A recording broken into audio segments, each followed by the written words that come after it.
one will listen. Hey Martin, what's wrong? I've had enough of this. Every change I've suggested is knocked down.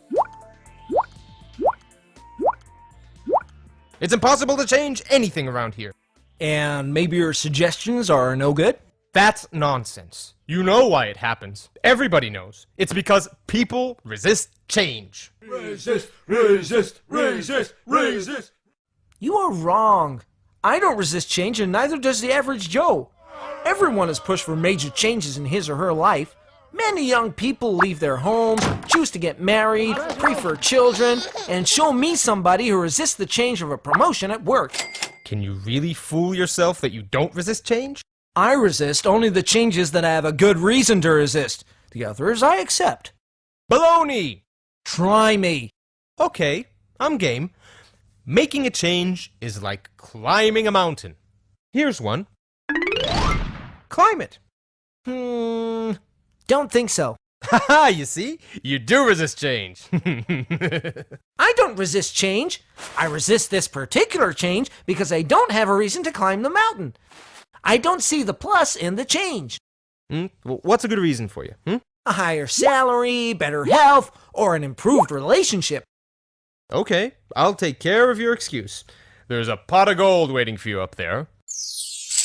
Is that good enough? Now will you climb? Nope. Point proven! You most certainly resist change. Of course I resist this change, and with good reason. See for yourself. Too much effort, too much time, too high a risk. It's perfectly logical. The minus of the change outweighs the plus of the change. Another excuse. Fine, I'll reduce the required efforts and the risk. Now are you willing to climb? I don't think so. Aha! I knew it! Excuse after excuse. You remove one, another one pops up. The end result is still the same. The change is definitely good for you, and yet you still resist. But it's not good for me. I don't want the change because I'm comfortable in my current situation. Another excuse. Not at all. You look at it too narrowly. No wonder people reject your suggestions. What? I looked at both the plus and the minus sides of making the change. Yes, but you've ignored the pluses of not changing. I like my profession. I like the city I'm in. I like my style of living. I like my mermaid. But she cannot climb the mountain with me. You've just proved my point. Maybe you justified it logically, but at the end of the day, people will always resist change. They can simply declare that they have a mermaid, and there goes any chance of causing a change out the window. I'm not looking for excuses, but unlike you, I'm not in love with your suggested change. I'm more objective. Oh, so you're Mr. Objectivity, huh? The guy who only looks at the plus side of staying the same? Aren't there minuses as well? I guess there are. Think of situations that if things stay as they are, alligators will bite your ass off. Your firm may go bankrupt, or your spouse may ask for a divorce. Of all the nerve! Or your health will decline drastically. Aren't you fighting alligators?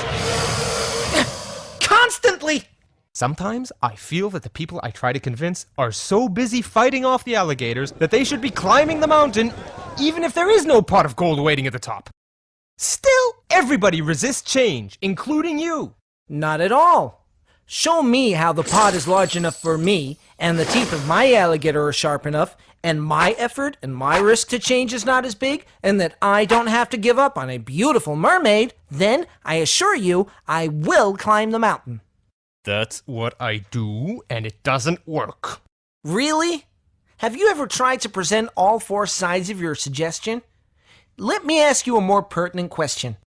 Did you figure out in advance what the pot is for the person you're trying to convince? Not your pot, but his or her pot. What is his or her crutch? What are the alligators and the mermaids for the other party? I guess not. There you go. Also, when you concentrate on one aspect and the other person concentrates on another, you are bound to miscommunicate. Looking at all four factors and doing it from the other party's perspective sounds like a lot of preparation. Are you sure it'll pay off? Not if you believe that people are programmed to resist change, or any change. I guess I'll never know unless I give it a try. I'll let you know how it went. But Paul, I see how it might work for convincing an individual, but it won't work when trying to introduce a full-scale organizational change, with the collaboration of so many people is needed. Yes, it will, as long as you recognize that for different individuals, each of the four elements might be vastly different. A lot more work, but who said that changing an organization is easy?